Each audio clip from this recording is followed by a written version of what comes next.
Hello everyone. In today's video I bring you an impactful story that will leave anyone speechless. We're going to meet Nola Rivers, a woman who had a near-death experience so profound that it forever changed her views on life, death, and love. During this experience, she met her father and the angels in heaven, and the revelation she received is something you need to hear. Get ready, because what Nola saw on the other side will transform your way of seeing the world.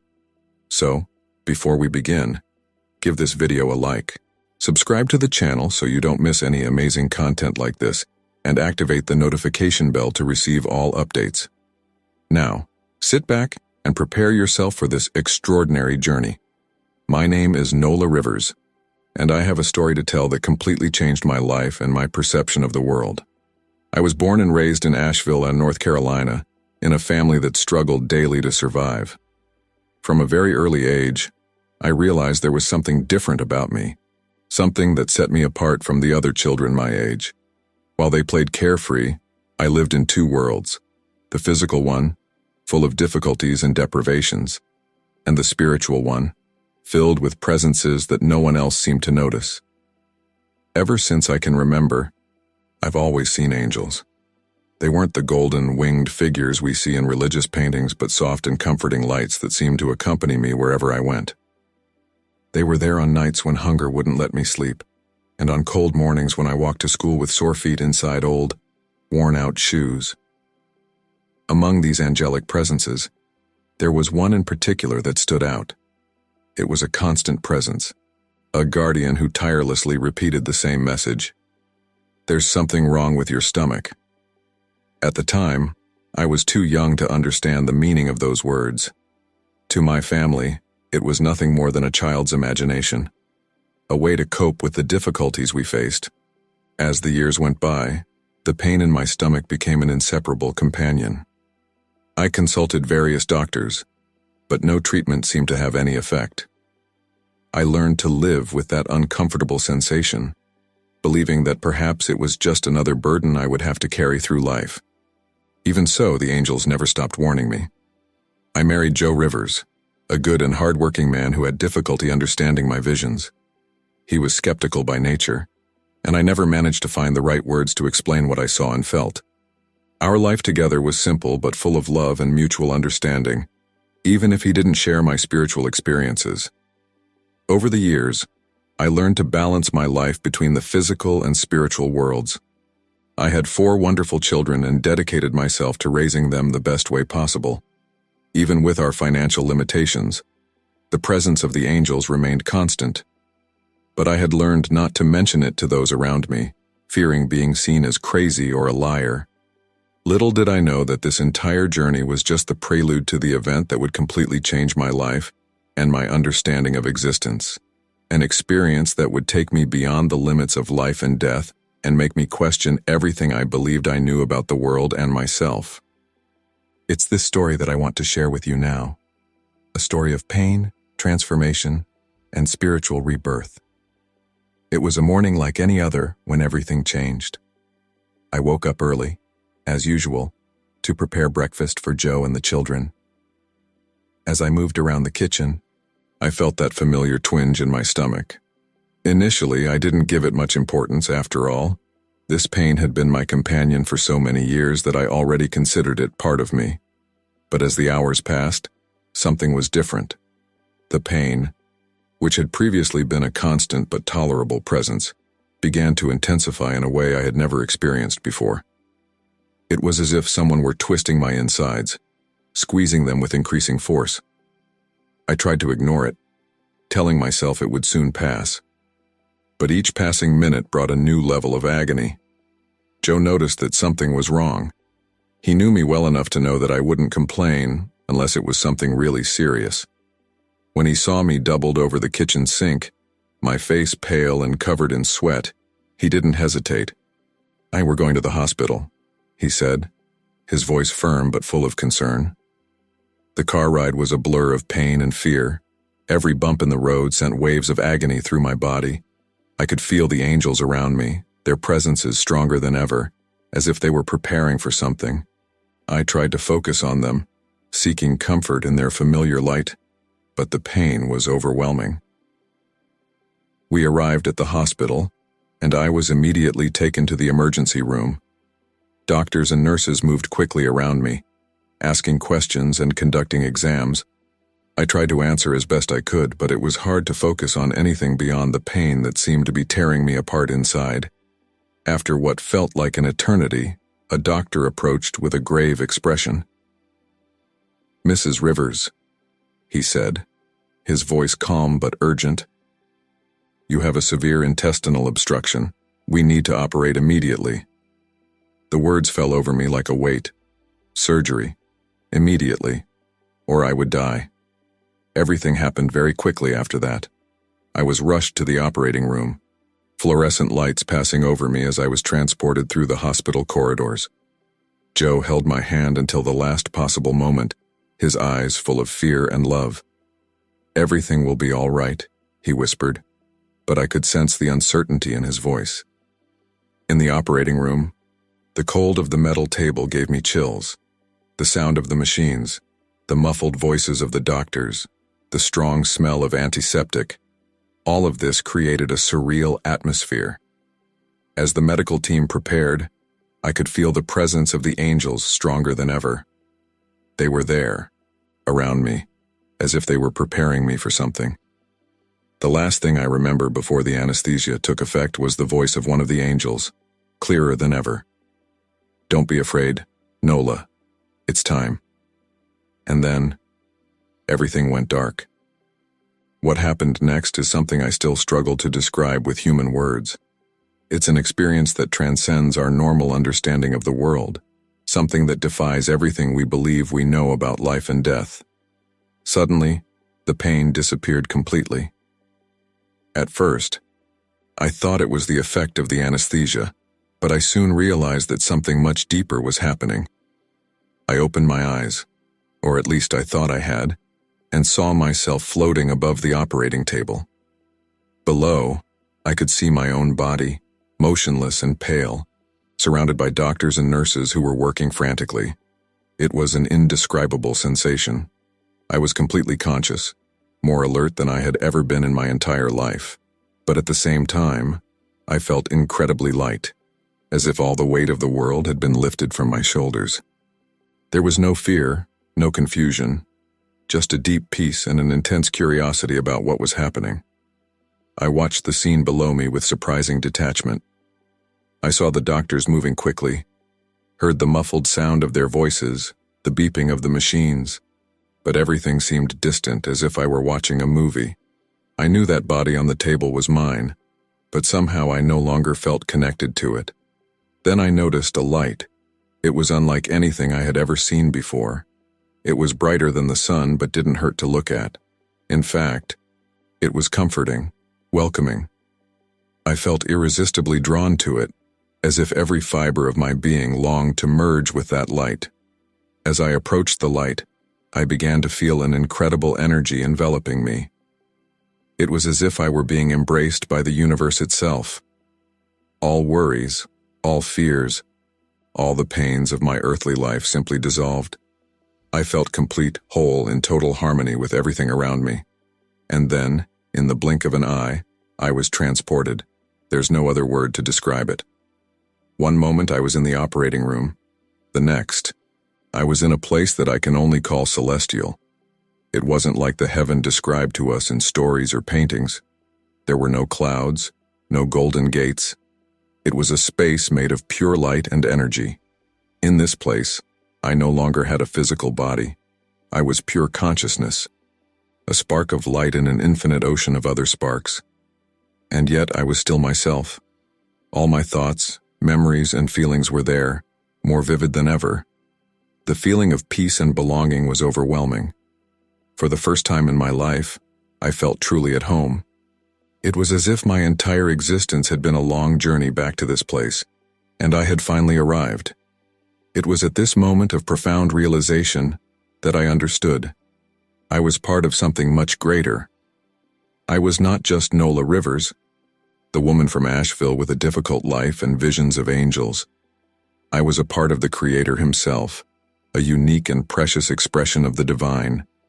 As I floated in that vastness of light and energy, absorbing the incredible sensation of peace and belonging, something caught my attention.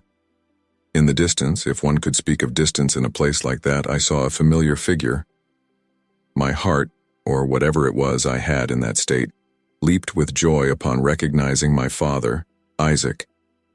My father had passed away when I was still a child, leaving a void in my life that was never fully filled. Now, there he was, not as the tired and sick man I remembered, but young and full of life. He looked about 20 years old, radiant and smiling. Without hesitation, I moved toward him.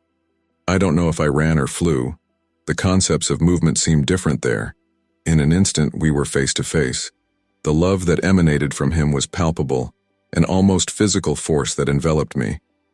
When I embraced him, something extraordinary happened. It wasn't a physical hug as we know on earth. It was a fusion of souls. At that moment, I was not just his daughter. We were two parts of a greater whole reconnecting. It was such an intense, profound sensation that it made me understand the true meaning of the expression, God touching God. In that embrace, I could feel all the love my father had for me, not just as his daughter, but as a sister soul. I could feel his joy at seeing me, his pride in the struggles I had faced in life, his compassion for the difficulties I had endured. But above all, I felt a connection that transcended any earthly relationship. There was no need for words. In that state, communication occurred on a much deeper level. Thoughts, emotions, and memories flowed freely between us. I could see his entire life, understand his choices, his struggles, his moments of joy and sorrow, and he could see the same in me. It was a moment of total understanding and unconditional acceptance. All the hurts I might have harbored, all the unanswered questions about why he had left so early, simply dissolved. In their place remained only pure love and a deep understanding that everything, absolutely everything, had a greater purpose. My father showed me, without words, that he had never really left me, that every time I felt his presence, heard his voice guiding me in difficult moments, it was not my imagination. He was there, just like all the other beings of light I had seen since childhood. In that moment of deep connection, I understood that death, as we know it on earth, is just a transition, that our loved ones who have passed on continue with us, loving us and guiding us, even if we cannot see or physically touch them. My father's presence brought me a feeling of completeness that I had never experienced before. It was as if a part of me that had been dormant had finally awakened. I felt whole, complete, at peace with my history and my place in the universe. It was in this state of deep connection and understanding that I heard the voice. A voice that wasn't really a voice. It was more as if my entire being vibrated in harmony with an infinitely greater consciousness. The communication occurred on such a deep and intimate level that every fiber of my existence resonated with the message.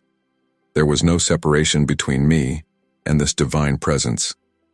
It was as if, for a brief moment, I could see and feel through the eyes and heart of the Creator himself. The message I received was not transmitted in words, but in an instant and complete understanding. It was a knowledge that permeated my entire being, filling me with a wisdom that went beyond anything I could have imagined. In that moment, I understood the purpose of my existence. I saw my entire life, past, present, and future, as a single continuous moment. I realized that every challenge, every pain, every joy I had experienced had a greater purpose. Everything was part of a divine plan, intricate and beautiful in its complexity. But along with this understanding came a revelation that filled me simultaneously with joy and sadness. I had to go back. My journey on earth was not yet over. There was more for me to do, more lives to touch, more love to share. The sadness I felt at that moment was overwhelming. How could I leave this place of pure light and love? How could I move away from this direct connection with the divine? Heaven, I realized, was not a physical place, but this state of complete union with God. It was my true home, the place my soul had longed to return to since I was born. But the divine will was clear. I had a mission to fulfill. The visions I had had throughout my life, the angels who accompanied me, all of this was part of a greater purpose. I was to return and share what I had experienced, help others understand that there is much more to existence than just the physical world we can see and touch. In that moment of communion with the divine, I received knowledge that went beyond words.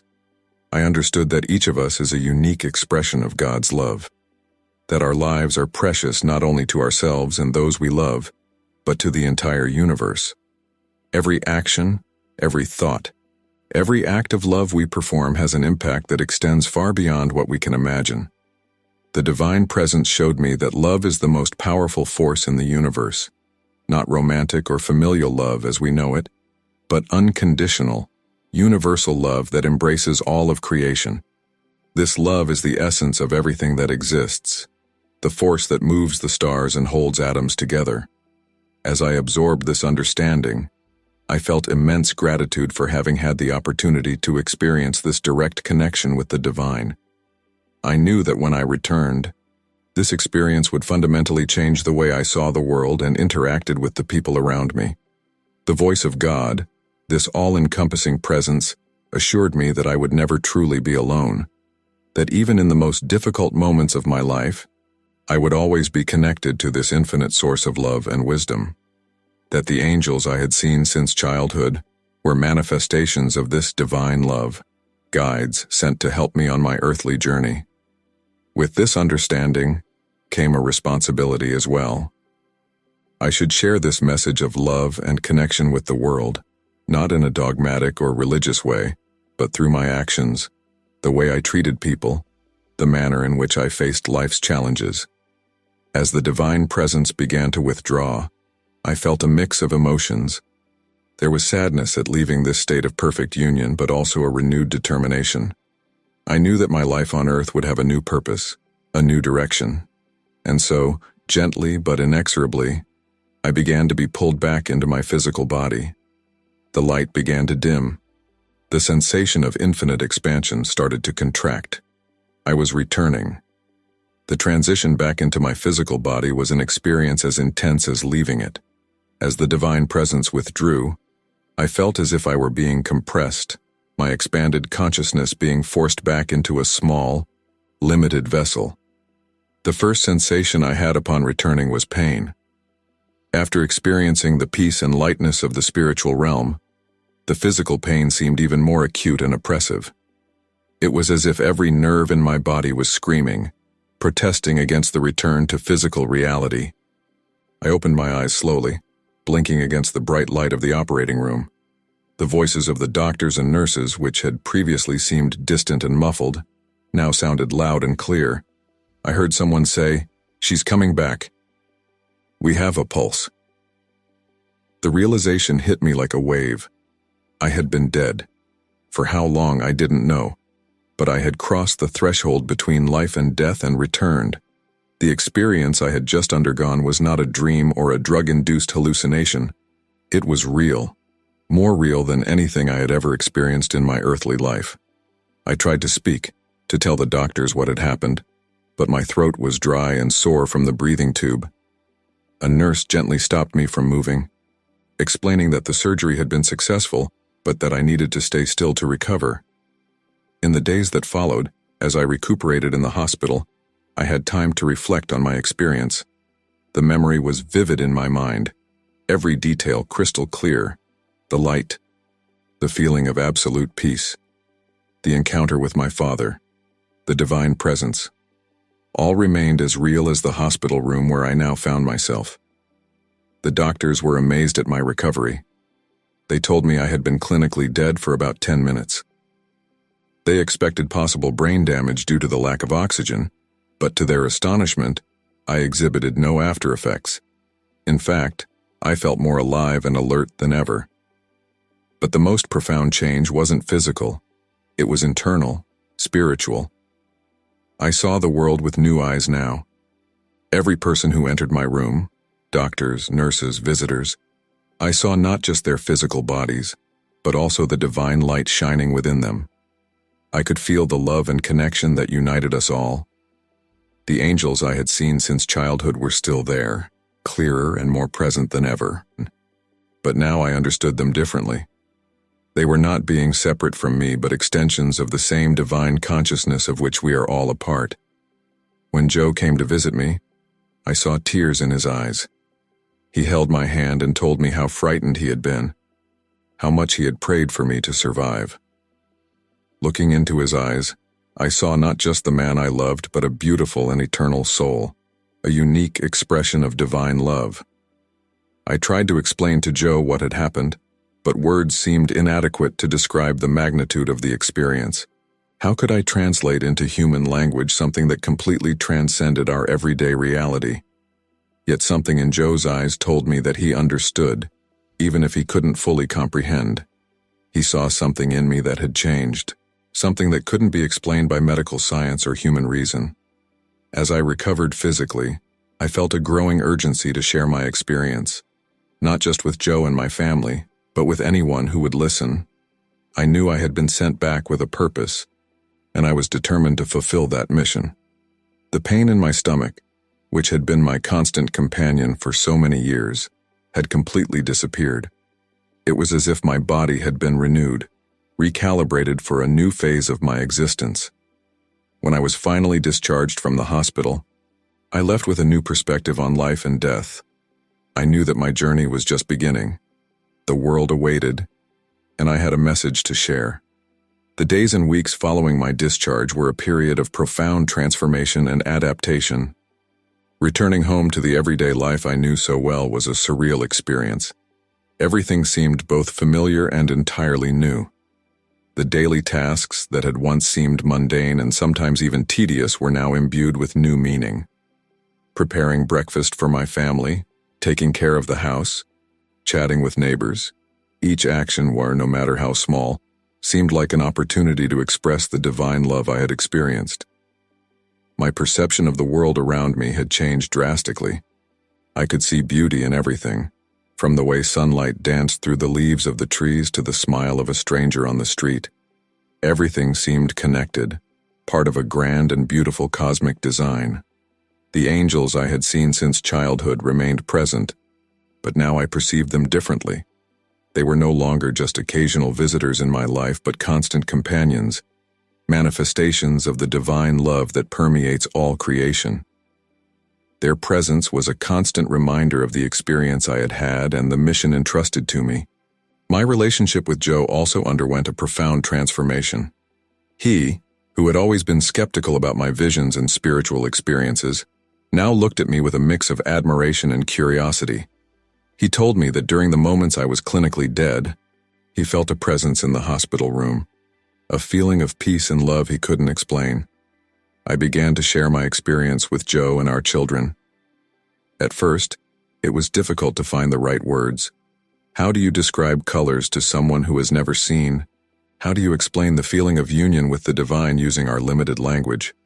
But gradually, I found ways to convey at least a glimpse of what I had experienced. To my surprise and joy, my family not only listened, but began to open up to a new understanding of reality. We saw our family dynamics change. The small irritations and conflicts that once seemed so important were now viewed in a new light. We learned to practice more patience, more compassion, more unconditional love toward one another.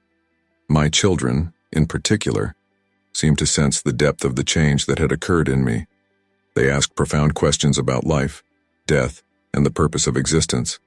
I answered as best I could, always emphasizing love as the most powerful force in the universe. As news of my near-death experience spread through our small community in Asheville, I began receiving visits from people who were curious and seeking comfort, neighbors who had lost loved ones, friends battling serious illnesses, young people questioning the meaning of life. All came in search of answers, of hope. I shared my story with all who wanted to listen, not as an absolute truth, but as my personal experience. I spoke about the continuity of consciousness beyond physical death, about the unconditional love that permeates all creation, about the interconnectedness of all things. To my surprise, many people found comfort and inspiration in my words. Some began to share their own spiritual experiences, things they had kept secret for fear of ridicule. I realized that my experience had opened a door, creating a safe space for others to explore and share their own spiritual journeys. However, not everyone received my story openly. There were skeptics, of course, people who dismissed my experience as a hallucination caused by lack of oxygen to the brain. Some local religious leaders viewed my account with distrust, fearing it might contradict their established teachings. But these negative reactions didn't bother me as they might have in the past. I had experienced a truth that went beyond religious beliefs or scientific explanations. I knew that each person had their own path to walk, their own time to awaken to deeper realities. As days turned into weeks and weeks into months, I felt I was just beginning to unravel the true meaning of my experience. Each day brought new insights, new opportunities for growth and learning. And in every moment, I felt the loving presence of the divine, guiding me on my continuous journey of discovery and transformation. As time passed and I adapted to my new reality, I realized that life after a near-death experience was not an easy or linear path. There were days of crystal-clear clarity when I felt deeply connected with everything around me, and other days when the intensity of the experience seemed to fade, leaving me with doubts and uncertainties. One of the greatest challenges I faced was balancing my new spiritual understanding with the practical demands of everyday life. How do you live in the material world when you've had a glimpse of the divine? How do you fulfill mundane obligations when you know there's a greater purpose to our existence? There were moments when I longed for the peace and unity I had experienced on the other side. Earthly reality, with its limitations and conflicts, sometimes seemed harsh and uncomfortable by comparison. I had to learn to find that same peace and unity amid the chaos and complexity of daily life. My relationship with Joe, although strengthened by the shared experience in the hospital, faced its own challenges. He struggled to fully understand the depth of my transformation and sometimes felt excluded or inadequate. We had to learn a new way to communicate, to share our experiences and feelings openly and honestly. Our children also went through an adjustment period. They were proud and fascinated by my experience, but also felt a bit lost facing this new version of their mother. I had to find ways to translate my experience into lessons they could understand and apply in their own lives. As my story spread, I received invitations to speak at churches, support groups, and even some conferences on near-death experiences.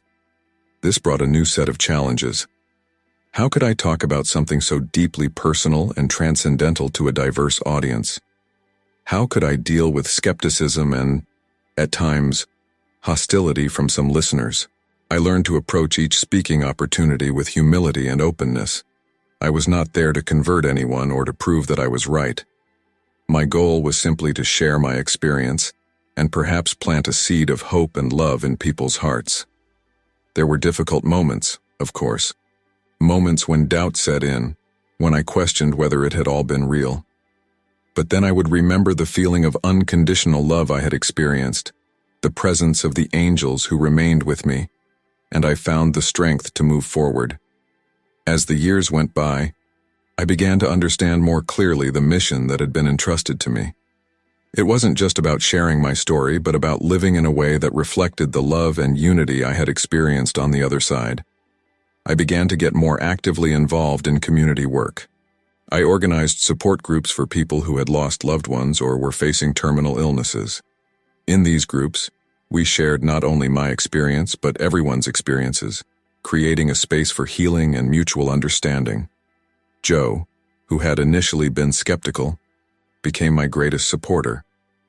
He began accompanying me to lectures and events, offering his own testimony about how my experience had transformed our family. Together, we began writing a book about our journey, hoping it could bring comfort and inspiration to others.